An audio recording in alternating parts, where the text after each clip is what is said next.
Hammad Abbas റളിയല്ലാഹു അൻഹു തആല ഖൗസുൽ അലമിനെ ആലിംഗനം ചെയ്തിട്ട് പറയുകയാണ്, ഓ അബ്ദുൽ ഖാദിർ,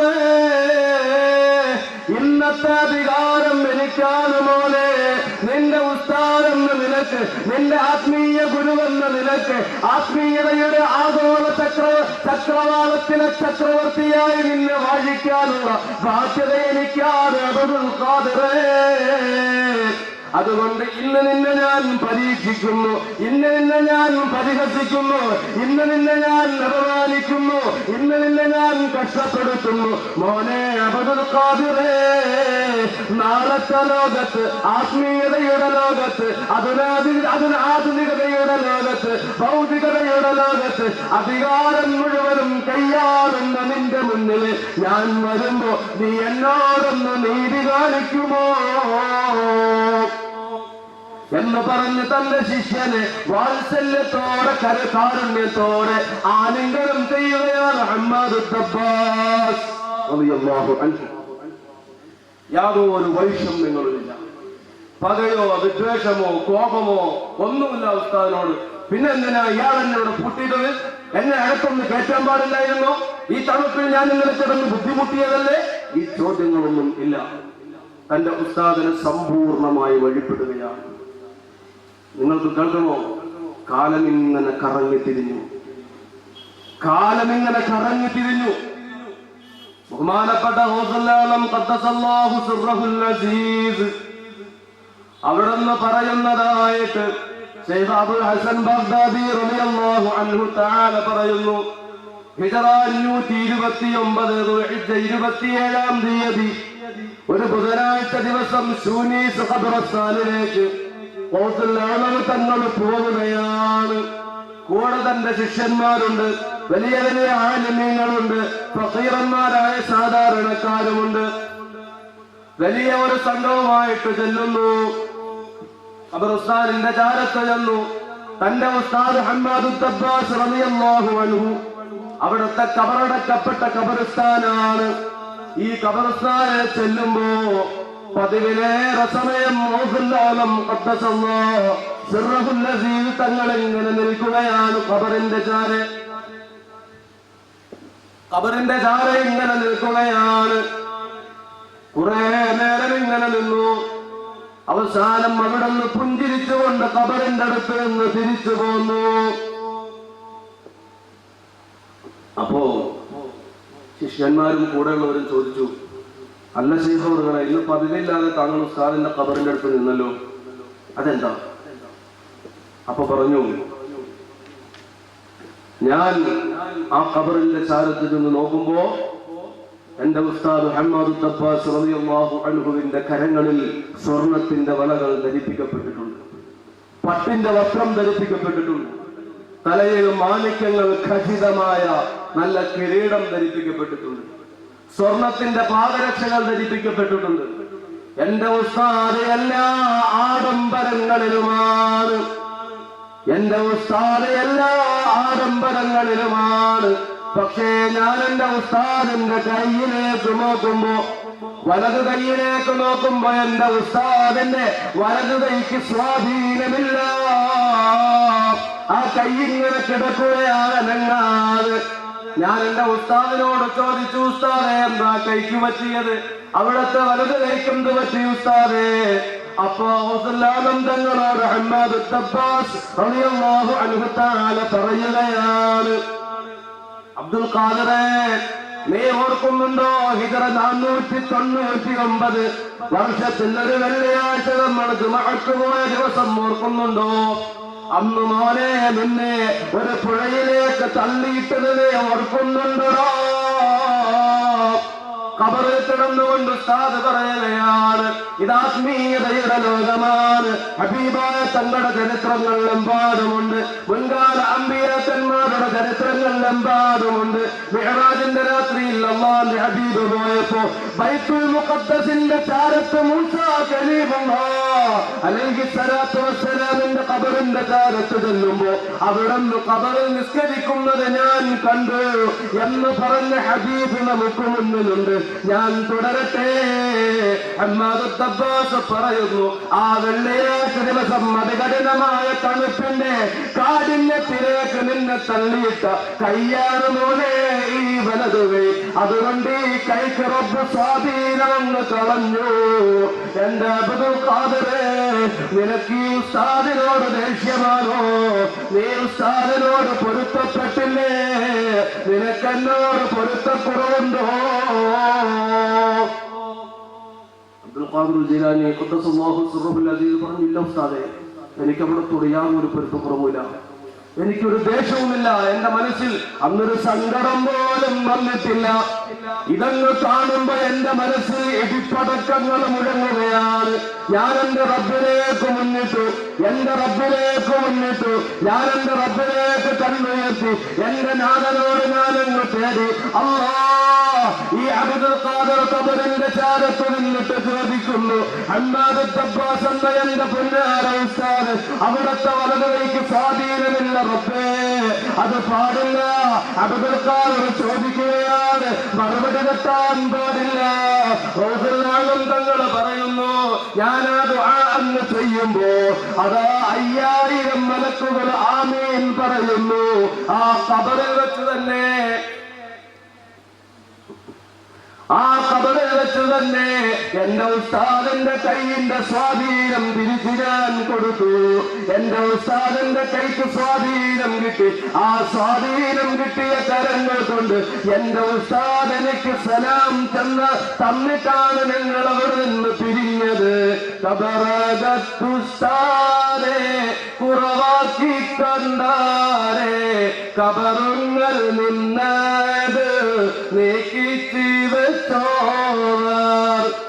മുഹ്യിദ്ദീൻമാരുടെ അവതരണ ശൈലി എത്ര ഭംഗിയുള്ളതാണ്.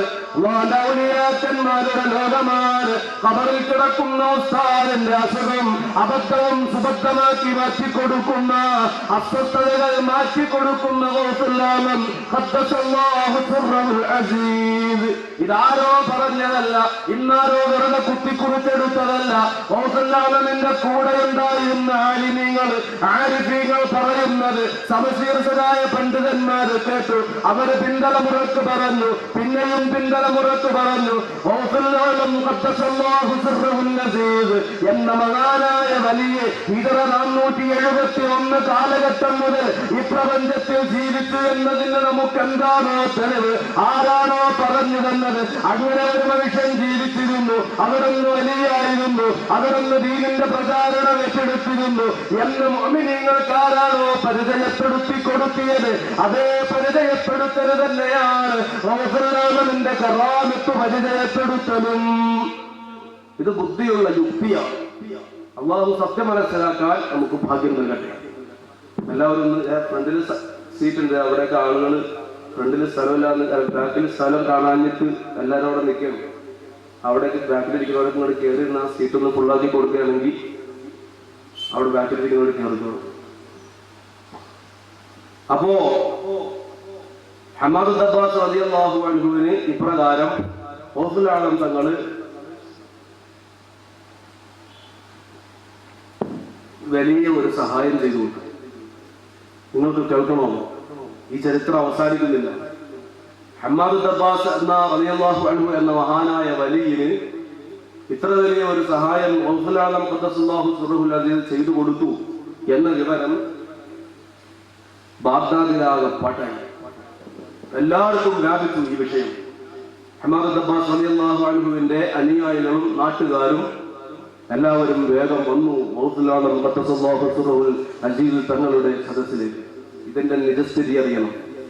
പക്ഷേ ഇത് നേരെ അങ്ങനെ വന്നിട്ട് ചോദിക്കാൻ ഒരു ധൈര്യമില്ല. അങ്ങനെ ഇവരിങ്ങനെ വന്നിട്ട് സദസ്സിൽ ഇങ്ങനെ നിൽക്കുകയാണ്. അപ്പോ ഗൗസുൽ ആലം റളിയല്ലാഹു അൻഹു അവരോട് ചോദിച്ചു, ഹമ്മാദ് അബ്ബാസ് റളിയല്ലാഹു അൻഹുവിന്റെ അവസ്ഥ നിങ്ങൾക്ക് അറിയണമല്ലേ? അപ്പോ സാവധാനം അവർ പറഞ്ഞു, അതെ ഞങ്ങൾക്കറിയണം, അതിന്റെ നിജസ്ഥിതി ഞങ്ങൾക്കറിയണം. ഈ അബ്ദുൽ ഖാദിർ ജീലാനിയിൽ നിന്ന് നിജസ്ഥിതി മനസ്സിലാക്കാൻ കരുത്തനായ 2 പേരെ നിങ്ങളൊന്ന് തിരഞ്ഞെടുത്തു തരണം. അങ്ങനെ അബൂ യഅ്ഖൂബ് യൂസുഫ് റളിയല്ലാഹു അൻഹുവിനെയും മുഹമ്മദ് അബ്ദുൽ ഖാദിർ ഖുർദി റളിയല്ലാഹു അൻഹുവിനെയും തിരഞ്ഞെടുത്തു കൊടുത്തു. ഞങ്ങളുടെ കൂട്ടത്തിൽ ഏറ്റവും പ്രശസ്തരാണ്, ഞങ്ങളുടെ കൂടെ അവർ ഇല്ല. താങ്കളൊരു കാര്യം ചെയ്താൽ മതി, ഇൻഷാ അല്ലാഹ് അടുത്ത വെള്ളിയാഴ്ചത്തേക്ക് ഞങ്ങൾക്ക് ഇതിന്റെ തീരുമാനം പറഞ്ഞാൽ മതി. ഫൗസുല്ലാഹ് റളിയല്ലാഹു അൻഹു ചോദിച്ചു, അടുത്ത വെള്ളിയാഴ്ചയോ? അതെന്തിനാ അടുത്ത വെള്ളിയാഴ്ച? നിന്ന നിൽപ്പ് സദസ്സിൽ നിങ്ങളൊന്ന് നിൽക്കൂ. നിങ്ങൾ എനിക്ക് ഏർപ്പെടുത്തി തന്നത് അബൂ യഅ്ഖൂബ് യൂസുഫും മുഹമ്മദ് അബ്ദുറഹ്മാൻ ഖുർദിയുമല്ലേ? കുറച്ചു നേരം നിങ്ങൾ ഈ സദസ്സിൽ ഒന്ന് നിൽക്കൂ, ഇപ്പോ തന്നെ നിങ്ങൾക്ക് ഞാൻ നിജസ്ഥിതി ഒഴിവാക്കി തരാം. ഇങ്ങനെ പറഞ്ഞു. കുറച്ചു നേരം സദസ്സിലെല്ലാവരും നിന്നു. ആ നിൽപ്പങ്ങനെ നിൽക്കുമ്പോ സദസ്സിന്റെ പിൻഭാഗത്ത് നിന്നൊരു അട്ടഹാസം കേൾക്കുകയാണ്. വലിയ അട്ടഹാസം കേൾക്കുന്നു. ജനങ്ങൾ ഭയചകിതർ സജലരായി ചിന്നിച്ചിതറുന്നു. അങ്ങോട്ടും ഇങ്ങോട്ടും ജനങ്ങൾ ചിതറി മാറുകയാണ്. സമൂഹത്തിൽ നിന്ന്, സദസ്സിൽ നിന്ന്, റോസുന്നാളം തങ്ങൾ ആ അറ്റത്തിൽ നിന്ന് നോക്കുമ്പോ, ഈ നിജസ്ഥിതി അറിയാൻ വന്ന ശിഷ്യന്മാരെ നോക്കുമ്പോ, തങ്ങളുടെ നേതൃത്വം ഏൽപ്പിച്ചു കൊടുത്ത അബൂ യഅ്ഖൂബ് യൂസുഫ് റളിയല്ലാഹു അൻഹു തആല ചെരുപ്പ് പോലും ധരിക്കാതെ തന്റെ വസ്ത്രം വലിച്ചു കയറ്റി പിടിച്ചുകൊണ്ട് അതാ ഓടി വരുന്നു. മദ്രസയുടെ അകത്തളത്തിലൂടെ സദസ്സിന്റെ മധ്യഭാഗത്തുകൂടെ റസൂലുള്ളാഹി തങ്ങളുടെ ചാരത്തേക്ക് വിഭ്രാന്തിയോടെ ഓടി വരികയാണ്. അവിടത്തെ മുന്നിലങ്ങ് വന്നു നിൽക്കുന്നു. എന്നിട്ട് പറയുന്നു, അബ്ദുൽ ഖാദിരി, എന്റെ റബ്ബെനിക്ക് ഹമ്മാദു ദബ്ബാസിനെ കാണിച്ചു തന്നു. എനിക്ക് എന്റെ റബ്ബ് ഹമ്മാദു ദബ്ബാസിനെ കാണിച്ചു തന്നു.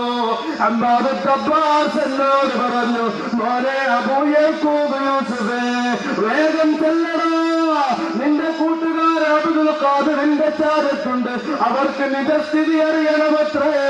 വേഗം ചെല്ല്, അബ്ദുൽ ഖാദിറിനെ കോപം പിടിപ്പിക്കണ്ട, നിജസ്ഥിതി അറിഞ്ഞോട് അധിക നേരം നിർത്തണ്ട. അങ്ങനെ ഞാൻ ഓടിയതാണ്. എന്നിട്ട് പറയുന്നു, അബ്ദുൽ ഖാദിർ തങ്ങളെ, എന്റെ ഉസ്താദ് എന്നോട് പറഞ്ഞു, അവിടുന്ന് പറഞ്ഞത്, ഉസ്താദിന്റെ കാര്യത്തിൽ വെളിപ്പെടുത്തി കൊടുത്തത് അത് സത്യമാണ്. ഇതങ്ങ് പറഞ്ഞു തീരുമ്പോഴേക്ക് സദസ്സിൽ നിന്ന് മറ്റൊരട്ടഹാസം കേൾക്കുന്നു. പിൻഭാഗത്തുള്ള ജനങ്ങൾ കുടറിമാറുന്നു, ചിതറിയോടുന്നു. ജനങ്ങൾ അങ്ങോട്ടും ഇങ്ങോട്ടും നോക്കുമ്പോ അതാ വരുന്നു നിമിഷാർത്ഥ നേരങ്ങളുടെ മാറ്റങ്ങൾക്കിടയിൽ മുഹമ്മദ് അബ്ദുറഹ്മാൻ ഖുർദി റളിയല്ലാഹു അൻഹു ഓടി വന്നിട്ട് പറയുന്നു, എന്റെ റബ്ബെനിക്ക് ഹമ്മാദു ദബ്ബാസ് എന്ന എന്റെ ഉസ്താദിനെ കാണിച്ചു തന്നു. എന്നിട്ട് മഹാനവർകളെ നേരത്തെ പറഞ്ഞതുപോലെ പിന്നെയും പറയുന്നു, എന്നിട്ട് എന്റെ കൂട്ടുകാരോട് നാണമില്ലടാ, മാപ്പ് പറയടാ, അബ്ദുൽ ഖാദിറിന്റെ അടുത്താണോ നിങ്ങളുടെ നിജസ്ഥിതി അറിയാൻ, അതുകൊണ്ട് മാപ്പ് പറഞ്ഞോ.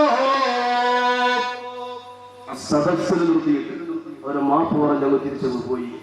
ബഹുമാനപ്പെട്ട ഔഫുല്ലാനം മഹത്തായ കറാമത്തിന്റെ ഉടമയാണ്. തന്റെ ഈ ജീവിതം 25 വയസ്സു കഴിഞ്ഞിട്ട് അടുത്ത 50 വർഷത്തേക്കൊന്ന് കടക്കുമ്പോൾ ആത്മീയമായ ഉന്നതിക്ക് വേണ്ടി ഭൗതികതയെ പാടെ ത്യജിച്ചിട്ടുള്ളൊരു ജീവിതം.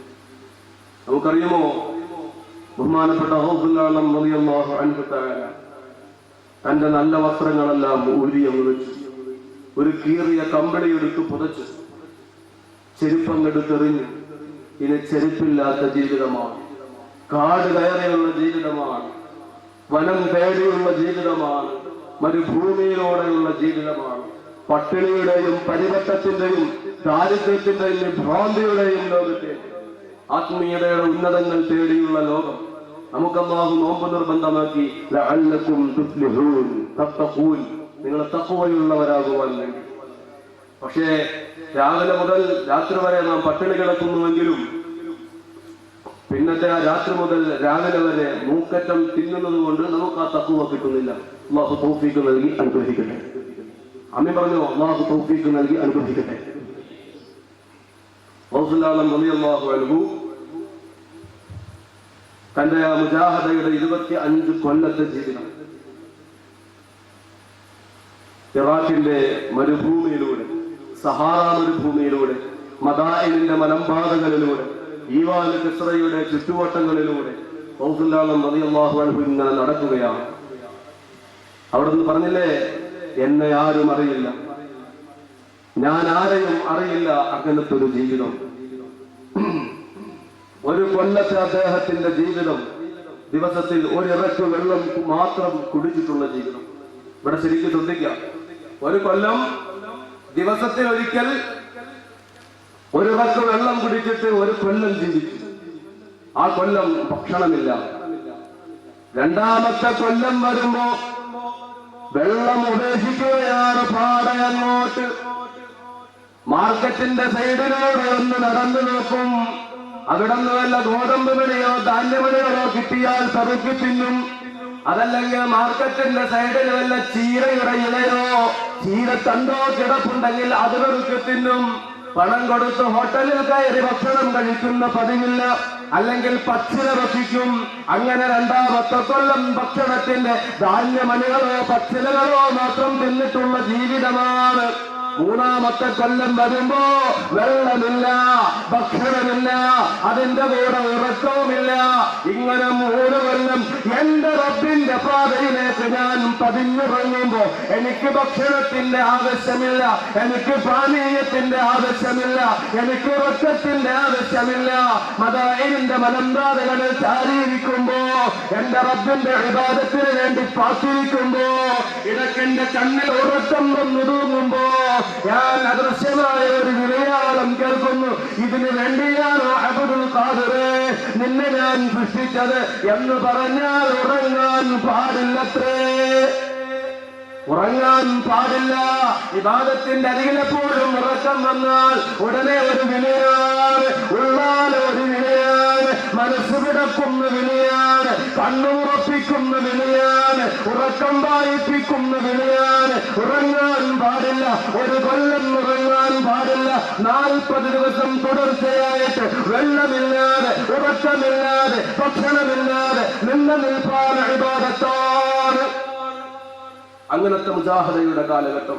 കാട്ടിലൂടെ ഞാനിങ്ങനെ നടക്കും, കാട്ടിലൂടെ ഞാനിങ്ങനെ നടക്കും. എന്റെ റബ്ബിന്റെ ആത്മീയതയുടെ വടിവന്നിറങ്ങുമ്പോ ഒരട്ടഹാസം എന്റെ വായിൽ നിന്നൊന്ന് വരും. അതോടെ എന്റെ ബോധവറ്റു പോകും. ഞാൻ മണൽത്തിട്ടയിൽ തകർന്നു വീഴും. പല പ്രാവശ്യവും നിങ്ങൾ സംഭവിച്ചു. ജനങ്ങൾ ചിലപ്പോ ഒച്ച കേട്ടിട്ട് ഓടി വന്നു, ചിലപ്പോ നോക്കുമ്പോ ദീർഘനേരം എങ്ങനെ കിടക്കും. ഞാൻ ഒരു പ്രാവശ്യം ഇതുപോലെ ജനങ്ങൾ ഓടി വന്നു. ഇതാ ഭ്രാന്തൻ അബ്ദുൽ ഖാദറല്ലേ, ഇവൻ അനക്കമില്ലല്ലോ, ഇവൻ മരിച്ചോ എന്ന് പറഞ്ഞിട്ട് ജനങ്ങൾ പൊക്കിയെടുത്തുകൊണ്ട് പോയിട്ട് കട്ടിലേക്ക് കൊണ്ടുപോയി കിടത്തി. കഫം തുണിയൊക്കെ എടുത്തു വെച്ചു. മയ്യത്ത് കുളിപ്പിക്കാനുള്ള തയ്യാറെടുപ്പായപ്പോ ഔസല്ലാഹും തങ്ങൾ പറയുകയാണ്, ഞാൻ ആ കട്ടിലിൽ എഴുന്നേറ്റം വരുന്നു. ജനങ്ങൾ പിരിഞ്ഞുപോയി. ഞാൻ എവിടെയെങ്കിലും ചില സമയത്ത് വല്ലാതെ വിശപ്പ് വരുമ്പോ 2, 3, 4, 5 ദിവസം കഴിയുമ്പോ എന്തെങ്കിലും തിന്നണമെന്ന് മനസ്സങ്ങ് കൊതിച്ചെന്ന് നിൽക്കുമ്പോ ഞാൻ മാർക്കറ്റിന്റെ ചാരത്തൊന്ന് ചെല്ലും. ഗോതമ്പ് സാധാരണ പെറുക്കിയെടുക്കുന്ന സ്ഥലത്ത് ചെല്ലുമ്പോ വല്ല പക്ഷിയോ അതല്ല മറ്റാരെങ്കിലോ ഒന്നത് പെറുക്കിയെടുത്തിട്ടുണ്ടാവും. ദൂരെ നിന്ന് നോക്കുമ്പോൾ ഒരു ചീരയുടെ തണ്ട് കിടക്കുന്നത് കാണും. അത് പെറുക്കാമല്ലോ എന്ന് കരുതി ചെല്ലുമ്പോഴേക്ക് അത് മറ്റാരെങ്കിലും കൊണ്ടുപോയിട്ടുണ്ടാകും. അങ്ങനെ വിശന്ന് ഉറക്കമില്ലാതെ ഭക്ഷണമില്ലാതെ ഞാനിങ്ങനെ നടന്നു. എന്റെ മനസ്സിലാകെ എന്റെ റബ്ബാണ്, അള്ളയല്ലാത്ത ചിന്തയില്ല. തങ്ങൾ പറയുകയാണ്, അക്കാലത്ത് എന്റെ അടുത്ത് ജിന്നുകൾ വരാറുണ്ട്, വിചാരങ്ങൾ വരാറുണ്ട്, അള്ളാന്റെ മലക്കുകൾ വരാറുണ്ട്. മാനവകൾ പറയുകയാണ്, പിശാചുക്കളും ഇബ്ലീസും എന്റെ അടുത്ത് വന്ന് യുദ്ധം ചെയ്യാൻ. നിങ്ങൾ ശരിക്കും മനസ്സിലാക്കണം, 25 കൊല്ലം അള്ളാന്റെ മാർഗത്തിൽ ജീവിക്കാൻ വേണ്ടി എനിക്ക് ഈ ദുനിയാവ് വേണ്ട, ഈ ദുനിയാവിന്റെ രസങ്ങളും സുഖങ്ങളും ഒന്നും വേണ്ട, ഈ ദുനിയാവിന്റെ ഭക്ഷണം വേണ്ട, ഞാൻ പട്ടിണി കിടക്കും, എന്റെ റബ്ബെന്നെ തീറ്റിച്ചാലല്ലാതെ ഞാൻ തിന്നില്ല എന്നൊക്കെ തീരുമാനമെടുത്തിട്ട് തങ്ങൾ ജീവിക്കുന്ന സമയം നമ്മളൊന്ന് ചിന്തിച്ചു നോക്കിയാൽ നമ്മൾ സാധാരണക്കാരാണ്, നമ്മുടെ അടുത്ത് ഇബ്ലീസ് ഉണ്ടെന്ന് നമുക്കറിയാം, പിശാച് നമ്മെ പിഴപ്പിക്കും എന്ന് നമുക്കറിയാം. പക്ഷേ നമ്മെ സംബന്ധിച്ചിടത്തോളം അതിൻ്റെ ഒന്നും ആവശ്യമില്ല. നമ്മൾ ഈ മീനിന്റെ സ്വഭാവമാണ്, ഒരു ചൂണ്ട ഇങ്ങനെ ഇട്ടിട്ടുണ്ടെങ്കിൽ അതിന്റെ ഇരയെ കണ്ടാൽ മീൻ അങ്ങേ അറ്റത്തുനിന്ന് ഓടി വരും. അതുകൊണ്ട് ഇബ്ലീസിന് നമ്മുടെ അടുത്ത് വലിയ പണിയൊന്നുമില്ല. തങ്ങളെ സംബന്ധിച്ചിടത്തോളം 1, 2, 3, 4, 5, 6 കണ്ടാൽ പോലും പതറാത്ത കൽബിന്റെ കരുത്തുള്ള ചൈതന്യമേറിയ കൽബാണ് തങ്ങളുടേത്. അതുകൊണ്ട് മദാഇനിന്റെ മലമ്പാതകളിലും തെരുവീതികളിലും കാട്ടുമുക്കുകളിലും മഹാനവറുകൾ ഇബാദത്തിന് വേണ്ടിയിരിക്കുമ്പോ ഇബ്ലീസ് അങ്ങ് കടന്നങ്ങ് വരുന്നു. ബദറിന്റെ മണ്ണിൽ മുശ്രിക്കിന്റെ ചാരത്ത് സുറാഖത്തുൽ മാലിക്കിന്റെ കോലം കെട്ടിയിട്ട് ഇബ്ലീസ് വന്നതുപോലെ ബഹുമാനപ്പെട്ട ഖലീലുല്ലാഹി ഇബ്രാഹിം നബി അലൈഹി സ്വലാത്തു വസ്സലാമിനെ ഈ കുണ്ടാരത്തിലിടാൻ നേരത്തെ നമ്രൂദിന്റെ പടക്ക് മുന്നിൽ വന്നില്ലേ ഇബ്ലീസിന് ശൈഖിന്റെ കോലം കെട്ടിയിട്ട് എന്നതുപോലെ അസീസിന്റെ ചാരത്ത് ഇബ്ലീസ് വരുന്നു. പലതരം കോലത്തിൽ പല ആയുധങ്ങളുമായിട്ട് അവിടെ നിന്ന് പറയുന്നു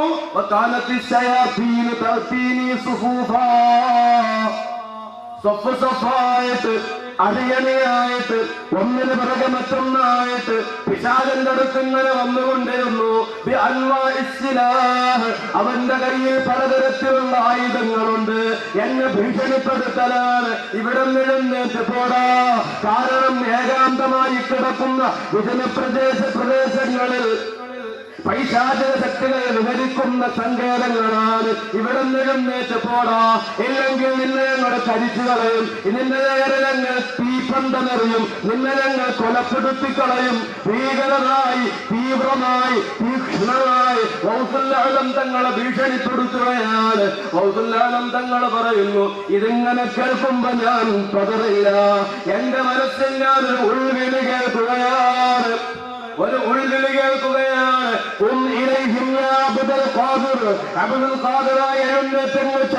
നിന്നെ ശരിയാക്കുമെന്ന് പറഞ്ഞവന്റെ മുന്നിലേക്ക്, നിന്നെ ശരിപ്പെടുത്തുമെന്ന് പറഞ്ഞവന്റെ മുന്നിലേക്ക്, നിനക്ക് നേരെ തീപ്പന്ത നിറയുമെന്ന് പറഞ്ഞവന്റെ മുന്നിലേക്ക്, നിന്നെ കരിക്കുമെന്ന് പറഞ്ഞവന്റെ മുന്നിലേക്ക് ചങ്കുറപ്പോടെ എന്നേക്ക്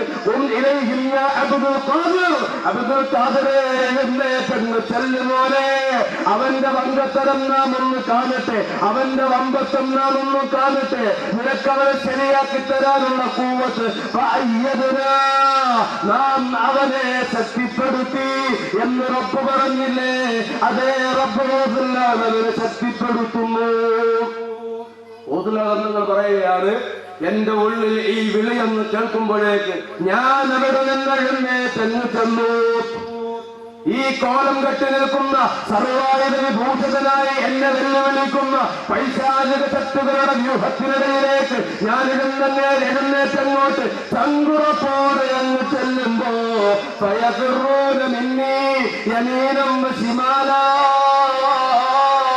ഇടതും വലതും പായുകയാണ്. അള്ളാന്റെ ഔലിയാക്കന്മാരെ എഴുന്നേറ്റ് വരുമ്പോ, പടറാത്ത ഔലിയാക്കന്മാര് വരുമ്പോ പിശാചിന്റെ ശക്തികളെ അപ്പാട് അങ്ങോട്ടും ഇങ്ങോട്ടും ചിതറുകയാണ്. ബഹുമാനപ്പെട്ട അവസാനം ഇബ്ലീസ് വന്നു. പല പ്രാവശ്യം ഇതുപോലെ സംഭവിച്ചു. അവസാനം ഇബ്ലീസ് വന്നു, മുഷിഞ്ഞ് നാറി കീറി വേഷത്തിൽ ഇബ്ലീസ് വന്നു. തലയിലൊക്കെ മണ്ണുവാരിയിട്ട് ഒരു ഭ്രാന്തനെ പോലെ കരഞ്ഞുകൊണ്ട് തോറ്റു. ഞാനിത് ആയുധം വെച്ച് കീഴടങ്ങുന്നു. അബ്ദുൽ ഖാദറെ, നിന്റെ മുന്നിൽ ഞാൻ പരാജയപ്പെട്ടു. എന്റെ അനുയായികളെ മുഴുവനും നിന്റെ മുന്നിൽ പരാജയപ്പെട്ടു. നബി സല്ലല്ലാഹു അലൈഹി വസല്ലം തങ്ങൾ പറയുന്നുണ്ട്, ഇബാദത്ത് കൊണ്ട് വിജയിച്ചു പോയ മുഅ്മിനീങ്ങൾക്ക് എല്ലാ മനുഷ്യർക്കും പിശാചുണ്ട്. ഇബാദത്ത് കൊണ്ട് വിജയിച്ചു പോയ മുഅ്മിനീങ്ങളുടെ പിശാച് മെലിഞ്ഞൊട്ടി മെലിഞ്ഞൊട്ടി മെലിഞ്ഞൊട്ടി വെറും എല്ലും തോലുമാകും. എന്നാൽ പിശാചിന്റെ പ്രലോഭനങ്ങളിൽ വഞ്ചിതരായി ജീവിതം നശിച്ചു പോകുന്ന മുഅ്മിനീങ്ങളുടെ പിശാചുക്കൾ കടിച്ചു കൊഴുത്ത് നല്ല സെറ്റപ്പായിട്ട് നടക്കും. ഔസുല്ലാഹുവിനെ സംബന്ധിച്ചിടത്തോളം തോറ്റ് തുന്നമ്പാടി. ഒരാളല്ല, 1000 പിശാചുക്കൾ തോറ്റ് തുന്നമ്പാടി. അങ്ങനെ വന്നിട്ട് പറഞ്ഞു, ഞങ്ങളത് ആയുധം വെച്ച് കീഴടങ്ങുന്നു. ഇനി ഞങ്ങൾക്കൊരു രക്ഷയുമില്ല. അവന്റെ അവസാനത്തെ അടവാണ്. ഇനി ഇനി ഞാൻ അവിടുത്തെ ഹിദ്മത്തിലായിട്ട് വേലക്കാരനായിട്ട് ജീവിച്ചോളാം, അതിനെന്നെ ഒന്ന് അനുവദിക്കണം എന്ന് പറഞ്ഞിട്ട് വരികയാണ്. ഇബ്ലീസ് പറഞ്ഞു, 70ഓളം കുത്തുബുമാര്, ഔലിയാക്കന്മാര്, ശക്തരായ ഔലിയാക്കന്മാര് ഞാൻ പരീക്ഷിച്ചിട്ടുണ്ട്. ശക്തരായ ഔലിയാക്കന്മാരെ ഞാൻ പരീക്ഷിച്ചിട്ടുണ്ട്. പക്ഷേ അവരെല്ലാവരും പതറിപ്പോയി. ചിലർ പിഴച്ചുപോയി, ചിലർ പദവി താഴ്ന്നുപോയി, പരീക്ഷണത്തിൽ പരാജയപ്പെട്ടു പോയി. അബ്ദുൽ ഖാദിറെ റബീഉൽ സുൽത്താനെ വിളിച്ചിട്ട് പിശാച് പറയുകയാണ്, 70ഓളം ഔലിയാക്കന്മാരെ, കുത്തുബുമാരെ, വലിയ വലിയ പദവിയുള്ള ശൈഖുമാരെ ഞാൻ പരീക്ഷിച്ചു. അവരെല്ലാം പതറിപ്പോയി. ആ പതനത്തിലൂടെ ഒരു ചാഞ്ചല്യവും കാണിക്കാത്ത കരുത്തിന്റെ പ്രതീകമായ അബ്ദുൽ ഖാദിറെ അവിടത്തേക്ക് ഹിദ്മത്ത് ചെയ്യുവാൻ വേണ്ടി ഞാനിതാ വന്നിരിക്കുന്നു എന്ന് പറയുമ്പോ എടാ ശപിക്കപ്പെട്ടവനെ ഇറങ്ങി പോടാ എന്റെ സദസ്സിൽ നിന്ന് എന്ന് പറഞ്ഞാട്ടുമ്പോ പിശാച് പറഞ്ഞു, ഇല്ല, പോകില്ല, പോകില്ല. അവന്റെ മനസ്സിലെന്താ, കൂടെ കൂടിയിട്ടാണെങ്കിലും അബ്ദുൽ ഖാദിറിന്റെ അടി ഞാൻ നമ്പും, ഇതാണ് തീരുമാനം. ഉടനെ ഓതുല്ലാഹം തങ്ങൾ പറയുന്നു, ഇബ്ലീസിന്റെ തലഭാഗത്തിന്റെ മുകളിൽ നിന്ന് ഒരു കൈയിന്റെ രൂപമെന്ന് പ്രത്യക്ഷപ്പെട്ടിട്ട് എന്നോട് പോരാടി നിൽക്കുന്ന, ധിക്കാരം കാണിച്ചു നിൽക്കുന്ന പിശാചിന്റെ തലയുടെ ശിരസിന്റെ ഭാഗത്ത് ഒരു അടിയങ്ങ് കൊടുത്തവര് ഭൂമിയിലേക്ക് അപ്പോഴേ താഴ്ത്തിയങ്ങ് കടഞ്ഞു. അങ്ങനെ എത്രയോ പ്രാവശ്യം എന്നെ കീഴ്പ്പെടുത്താൻ വേണ്ടി, എന്നെ പരാജയപ്പെടുത്താൻ വേണ്ടി ഈ കറാമത്തിന്റെ പ്രപഞ്ചത്തിന്റെ ലോകത്തിലേക്ക് പ്രവേശിക്കുമ്പോ, എന്റെ മുഅ്മിനീങ്ങളെ, നമുക്ക് പരിചയമില്ലാത്ത ലോകമാണ്. അല്ലാഹുവിന്റെ അമ്പിയാക്കന്മാരും ആരിഫീങ്ങളും ഔലിയാക്കളും അവർ കണ്ടതും ജീവിച്ചതുമായ ലോകമാണ്. നമ്മെ കൈപിടിച്ച് രക്ഷപ്പെടുത്താൻ അല്ലാഹു നിയോഗിച്ച ഔലിയാക്കന്മാർ. ഒന്ന് കേൾക്കണേ, ഓസല്ലാളം തങ്ങൾ പറയുകയാണ്, മസ്ജിദുൽ മൻസൂർ പള്ളിയിൽ ഞാനൊന്ന് ചെന്നു. ഞാൻ അവിടെ ഇങ്ങനെ നിസ്കരിക്കുകയാണ്. നിസ്കരിക്കുന്ന സമയത്ത് പെട്ടെന്ന് ഭിത്തിയുടെ ഭാഗത്ത് നിന്ന്, തൂണിന്റെ ഭാഗത്ത് നിന്ന് ഒരു ശബ്ദം ഞാൻ കേട്ടു, അപശബ്ദം. ഞാൻ നിസ്കാരത്തിലാണ്, ശബ്ദം കേട്ടു. ആ ശബ്ദം ഉണ്ടായി, എത്ര തന്നെ, ഞാൻ പിന്നെ ഒന്നും ശ്രദ്ധിച്ചിട്ടില്ല.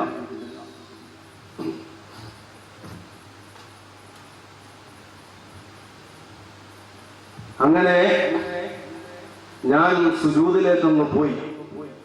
എഴുത്തുകാല് കഴിഞ്ഞു, സുജൂദിലേക്ക് ഞാനങ്ങ് പോയി. സുജൂദിന്റെ സ്ഥാനത്തേക്ക് എന്റെ നെറ്റി പതിപ്പിക്കുവാൻ വേണ്ടി ഞാൻ എടുക്കുമ്പോ ഒരു ചാണ് മാത്രമേ അവശേഷിക്കുന്നുള്ളൂ. പറയുകയാണ്, ഉഗ്രനായ ഒരു സർപ്പം എന്റെ നെറ്റിയുടെ താഴെ സുജൂദിന്റെ ഭാഗത്ത് വായിങ്ങനെ പിളർന്നിങ്ങനെ നിൽക്കുന്നു. ഞാൻ പതറിയില്ല, ഒരൊറ്റ അടിയങ്ങ് കൊടുത്തു. പാമ്പ് വിളന്ന് തെറിച്ചങ്ങ് പോയി. പിന്നെ എന്റെ ചിന്ത എവിടെയില്ല, ഞാൻ സുജൂദങ്ങ് ചെയ്തു. പിന്നെ പാമ്പിനെ ഞാൻ നോക്കിയില്ല. ആര് വന്നാൽ എനിക്കെന്താ, എന്റെ റബ്ബ് രാജാതിരാജനാണ്. എന്റെ മുന്നിൽ വന്നവൻ നിറം പുഴുവാണ്. അവന് വിഷം കൊടുത്തവൻ എന്റെ റബ്ബ, എനിക്ക് പേടിയില്ല. അങ്ങനെ ഞാൻ സുജൂദ് കഴിഞ്ഞു. ഞാൻ എഴുന്നേറ്റ് ഖിയാമിലേക്ക് അങ്ങ് നിൽക്കുമ്പോ അവൻ എന്റെ ഡ്രസ്സിന്റെ നെറ്റുകൂടി വന്നങ്ങ് കയറി. ആ പാമ്പങ്ങ് കയറിയിട്ട് എന്റെ ചുപ്പയുടെ അകത്തുകൂടി കയറിയിട്ട് എന്റെ കഴുത്തിന്റെ ഭാഗത്ത് വന്ന് ചുറ്റി ഇങ്ങനെ നിന്നു. എനിക്ക് ഭാവവ്യത്യാസമില്ല. ഞാൻ അവിടെ നിന്ന് നിസ്കരിച്ചു. അത്തഹിയ്യാത്തിരിക്കുമ്പോ അവൻ എന്റെ തലഭാഗത്ത് വന്ന് പത്തി വിടർത്തി എന്ന് നിന്നു. റബ്ബായ രാജാവിന്റെ മുന്നിൽ ഞാനിങ്ങനെ നിൽക്കുമ്പോ എനിക്ക് പേടിയില്ല, ഭ്രാന്തിയില്ല, പരിഭ്രാന്തിയില്ല. കാരണം എന്റെ മുന്നിൽ രാജാതിരാജനാണ്. ആ പാമ്പിനെ വഴി നടത്തുന്ന ഉരകങ്ങളുടെ കൂട്ടത്തിൽ അവന് വിഷം കൊടുത്ത, അവനെ സർപ്പമാക്കിയ രാജാവ്, ആ റബ്ബിന്റെ നിയന്ത്രണത്തിലാണ് ഞാൻ. പരീക്ഷണമാണെന്ന് എനിക്ക് ഉറപ്പാണ്. എന്റെ മനസ്സ് മന്ത്രിച്ചു, പതറരുത്, പതറരുത്. പാമ്പല്ല. ആര് വന്നാലും പതറരുത്. ഞാനങ്ങനെ നിന്നു, അത്തഹിയ്യാത്ത് നിസ്കരിച്ചു, സലാം വീട്ടി. പിന്നെ ഞാൻ പാമ്പിനെ കണ്ടില്ല. പള്ളിയിൽ നിന്ന് ഞാൻ പുറത്തിറങ്ങി. പുറത്തു വന്നിട്ട് പള്ളിപ്പറമ്പിന്റെ ഒഴിഞ്ഞ ഭാഗത്തേക്ക് ഞാൻ നോക്കുമ്പോ രണ്ട് കണ്ണിന്റെ ഭാഗത്തും ഒരു കീറല് വന്ന ഒരു മനുഷ്യരൂപം ഇങ്ങനെ നിൽക്കുന്നു. എനിക്ക് മനസ്സിലായി ഇവൻ ജിന്നാണ്, ഇവൻ ജിന്നാണ്. എനിക്ക് മനസ്സിലായി. ഞാൻ അവന്റെ മുഖത്തേക്ക് നോക്കി. അവൻ എന്റെ അടുത്തേക്ക് വന്നിട്ട് പറഞ്ഞു, എത്രയോ ആരിഫീകളെ ഞാൻ പരീക്ഷിച്ചു അബ്ദുൽ ഖാദിറേ, എത്രയോ ആളുകളെ ഞാൻ പരീക്ഷിച്ചു. നിങ്ങളെപ്പോലെ കൽബിന് കരുത്തുള്ള, ഇത്രയേറെ കരുത്തുള്ള ഒരു വലിയനെ ഞാൻ കണ്ടിട്ടില്ല. അതുകൊണ്ട് അബ്ദുൽ ഖാദിർ തങ്ങളെ ആ കൈയൊന്നു നീട്ടുമോ, കൈപിടിച്ചൊന്ന് തൗബ ചെയ്യട്ടെ. തങ്ങള് കൈയൊന്ന് നീട്ടിക്കൊടുത്തു, കൈപിടിച്ചു, തൗബ ചൊല്ലി. അദ്ദേഹം പരിപൂർണമായും ഗൗസുൽ ആലമിന്റെ മുരീദായി മാറി. ആ കാവൽ അല്ലാഹു നമുക്ക് തന്ന് അനുഗ്രഹിക്കട്ടെ. ആ കാവൽ അല്ലാഹു നമുക്ക് തന്ന് അനുഗ്രഹിക്കട്ടെ. ആ കാവൽ നമുക്ക് അല്ലാഹു തന്ന് അനുഗ്രഹിക്കട്ടെ. അതിന് എത്ര പരീക്ഷണങ്ങൾ, എത്ര തരത്തിൽ ഭീകരമായ രൂപത്തിൽ ഈ 25 കൊല്ലം ഒറ്റക്ക് ഒരു കാട്ടിൽ, ഒരു മലയിൽ, ഒരു ഗുഹയിൽ യാതൊരു ഭയവുമില്ലാതെ, ഒരാളെയും പേടിക്കാതെ, തീറ്റയും വെള്ളവും ഉപേക്ഷിച്ച് 1, 2, 3 കൊല്ലമല്ല, 25 കൊല്ലത്തെ ഏകാന്തവാസം. ഈ 25 കൊല്ലത്തെ ജീവിതം കൊണ്ട് അവിടെ നിന്ന് ഹൃദയത്തെ സ്ഫുടം ചെയ്തെടുത്തു. ദുനിയാവിന്റെ ഒരു സുഖത്തോടും താല്പര്യമില്ല. നല്ല വസ്ത്രം വേണ്ട, കീറിയത് ഉടുക്കും, ഒരു കുഴപ്പമല്ല. വെള്ളം നല്ലതും ചീത്തയും നോക്കാറില്ല, കിട്ടുന്നത് കുടിക്കും. ഭക്ഷണം പിറക്കി തിന്നും മണ്ണിൽ നിന്ന്. വേസ്റ്റ് വാരി വിതറുന്ന കുപ്പത്തൊട്ടിയിൽ പോയി അള്ളാന്റെ ഔലിയാക്കന്മാരെ ഭക്ഷണം കഴിക്കുന്നുവെങ്കിൽ അതിന്റെ മുൻപന്തിയിൽ തങ്ങൾ ഉണ്ടാകും. അതാണ് ചരിത്രം. ഗൗസുൽ ആലമിന്റെ 25 കൊല്ലത്തെ ജീവിതം. ആ 25 കൊല്ലം കഴിയുമ്പോ, ആ 25 കൊല്ലത്തിനടുത്ത് ഗൗസുൽ ആലം തങ്ങൾ ഒരിക്കൽ തീരുമാനിച്ചു, എന്റെ റബ്ബിന്റെ അടിമകളിൽ നിന്ന് ആരെങ്കിലും നിർബന്ധിച്ച് ഭക്ഷണം കഴിപ്പിക്കാതെ ഞാൻ ഭക്ഷണം കഴിക്കില്ല. അവരുടെ തീരുമാനങ്ങളാ. ദുനിയാവിനോടുള്ള ആശയങ്ങൾ വെടിച്ച് മാറ്റി നിർത്താൻ. ഭക്ഷണം കഴിക്കാതെ എത്ര നാൾ ജീവിക്കാൻ പറ്റുമെന്ന് ഞാനൊന്ന് നോക്കട്ടെ, ഈ ദുനിയാവിൽ അങ്ങനെ ജീവിക്കാൻ പറ്റുമെന്ന് ഞാനൊന്ന് നോക്കട്ടെ എന്ന് പറഞ്ഞുള്ള ജീവിതം. ഭക്ഷണം കഴിക്കാതെ ഇരുന്നു എത്രയോ ദിവസങ്ങൾ കഴിഞ്ഞു. ബഹുമാനപ്പെട്ട അബൂ സഈദ് അൽ-മഖ്റമി റളിയല്ലാഹു അൻഹു തആല ഗൗസുൽ ആലം തങ്ങളുടെ ഉസ്താദാണ്. ആ ഉസ്താദ് അതിലെ കടന്നു വരുമ്പോ ബഹുമാനപ്പെട്ട അബ്ദുൽ ഖാദിർ റളിയല്ലാഹു അൻഹു തങ്ങൾ ഇങ്ങനെ ഇരിക്കുകയാണ്. എന്താ അബ്ദുൽ ഖാദിർ വിശേഷം? ഇല്ല, ഒന്നുമില്ല. പെട്ടെന്ന് ആത്മാവിന്റെ രക്തഹാസം കേട്ടു. അബൂ സഈദ് അൽ-മഖ്റമി റളിയല്ലാഹു അൻഹു തആല ചോദിച്ചു, എന്താണ് കേട്ടത്? വിശപ്പിന്റെ വിളിയാളം, എന്റെ നഫ്സിന്റെ അട്ടഹാസമാണ്. ഗൗസുൽ ആലം റളിയല്ലാഹു അൻഹു ഇങ്ങനെ ഇരുന്നു നിശബ്ദനായി. പറയാൻ പാടില്ല, തന്റെ ഉസ്താദിനോട് വെളിപ്പെടുത്താൻ പാടില്ല, ഒരു സൃഷ്ടിയോടും യാചിക്കാനും ചോദിക്കാനും പാടില്ല. അല്ലാഹുവിന് വേണ്ടി ഞാൻ ഉപേക്ഷിച്ചതാണ്. ആത്മീയ ലോകത്തെ രാജാവായ അബൂ സഈദ് അൽ-മഖ്റമി റളിയല്ലാഹു അൻഹു തആല പറഞ്ഞു, അബ്ദുൽ ഖാദിറെ, എന്റെ മദ്രസയിലേക്ക് പോയിരുന്നു, നിനക്ക് വേണ്ടി ഞാൻ ഭക്ഷണം റെഡിയാക്കി വെക്കാം എന്നിട്ടും പറഞ്ഞു. ഉസ്താദ് അങ്ങോട്ട് പോയി. അബ്ദുൽ ഖാദിർ റളിയല്ലാഹു അൻഹു ചിന്തിച്ചു, പോണോ? വേണ്ട, കാരണം എന്നെ നിർബന്ധിച്ചിട്ടില്ല, എന്നെ വെറുതെ ഒന്ന് ക്ഷണിച്ചതാണ്. ഈ ക്ഷണം പോരാ. ഞാൻ എന്റെ റബ്ബിനോട് കൊടുത്ത കരാറ് നിർബന്ധിച്ച് തീറ്റിച്ചാലല്ലാതെ, എന്റെ വായിൽ വാരി വെച്ച് തരുന്ന രൂപത്തിൽ എന്നെ നിർബന്ധിച്ച് തീറ്റിച്ചാലല്ലാതെ ദുനിയാവിന്റെ ഭക്ഷണം എന്ന സുഖത്തിലേക്ക് ഈ അബ്ദുൽ ഖാദിർ തിരിഞ്ഞു നോക്കില്ല എന്ന് കരാറ് ചെയ്തത് രാജാതിരാജനായ റബ്ബിനോടാണ്. രക്ഷപ്പെടാൻ വേണ്ടിയല്ല അബ്ദുൽ ഖാദിർ ശപഥം ചെയ്തത്. അവിടെ ഇരുന്നു. പിന്നെയും കുറെ നേരം ഇങ്ങനെ ഇരുന്നു. കുറെ കഴിഞ്ഞപ്പോ അതാ വരുന്നു ഖിളർ നബി അലൈഹിസ്സലാം. ഖിളർ നബി അലൈഹിസ്സലാത്തു വസ്സലാം വന്നു. എന്നിട്ട് ചോദിച്ചു, അബൂ സഈദ് അൽ-മഖ്റമി, നിങ്ങൾ വിളിച്ചില്ലേ? എന്നെ വിളിച്ചു. എന്തേ പോയില്ല? ഞാൻ എന്റെ റബ്ബിനോട് കരാറ് ചെയ്തിട്ടുണ്ട്. ആ കരാറ് പൂർത്തിയാക്കാൻ നിർബന്ധമാണ് വേണ്ടത്. അതിന് ക്ഷണം മാത്രം പോരാ, നിർബന്ധമാണ് വേണ്ടത്. നബി അലൈഹിസ്സലാത്തു വസ്സലാം കയ്യിലങ്ങ് പിടിച്ചു. എന്നിട്ട് പറഞ്ഞ്, എഴുന്നേറ്റ് അബ്ദുൽ ഖാദിറേ, അത് അല്ലാഹുവിന്റെ ക്ഷണമാണ്. അങ്ങനെ കൊണ്ടുചെന്നു. അബൂ യസീദ് അൽ-മഖ്റമി റളിയല്ലാഹു അൻഹുവിന്റെ വീടിന്റെ മദ്രസയുടെ വാതിൽക്കൽ ചെല്ലുമ്പോൾ വാതിൽക്കൽ ഇങ്ങനെ നിൽക്കുകയാണ്. ഖിദ്ർ നബി അലൈഹി സ്വലാത്തു വസ്സലാം എന്നിട്ട് പോയി. ഉസ്താദ് ഇങ്ങനെ വാതിൽക്കൽ ഇങ്ങനെ നിൽക്കുകയാണ്. എന്നിട്ട് ചോദിച്ചു, ഞാൻ വിളിച്ചാ പോരല്ലേ? നിനക്ക് ഖിദ്ർ നബി അലൈഹി സ്വലാത്തു വസ്സലാം എന്ന് പറഞ്ഞു വിടണമല്ലേ അബ്ദുൽ ഖാദിറേ?